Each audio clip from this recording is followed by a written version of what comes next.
झाला तेव्हा डोळ्यातून आपल्या सगळ्यांच्या अश्रू येत होते की नाही, काय देवाचा हात, काय देवाने वाद्य लावावं, काय देवाने ते इन्स्ट्रुमेंट आणावं, काय देवाने ते गावं आणि ते खाणं आमचे तृप्त करावे. कारण आमचं मन एकदा देवाने इथे आणलं, त्यांच्या चरणाजवळ लीन केलं आणि मग रोज पाजायला लागले.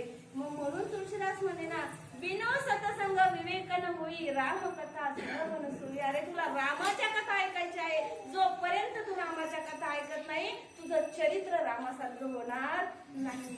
मग मीच माझा विचार करायचा, रामाला तसा बंधुभाव आहे, काय म्हटले ते, लक्ष्मण आणि राम वेगळे नाही, तसं तुम्ही आणि प्रभू मी सुद्धा वेगळे नाही.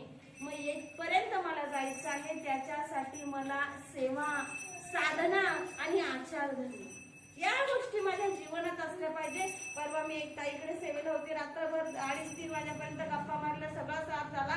सकाळी उठलो, ताईला फोन आला, ताई सत्ता गाव आज आपल्याला पादुका दर्शन सोहळा आहे, निधी मागायला जायचं. ताई म्हणते, अहो मी मशीन क्लास घेतली, माझ्याकडे 13-14 मुली येतात, यांना सोडून मी येऊ शकत. रात्रभर श्रवण केलं, किती वाजेपर्यंत, झाला काय उपयोग, झाला का?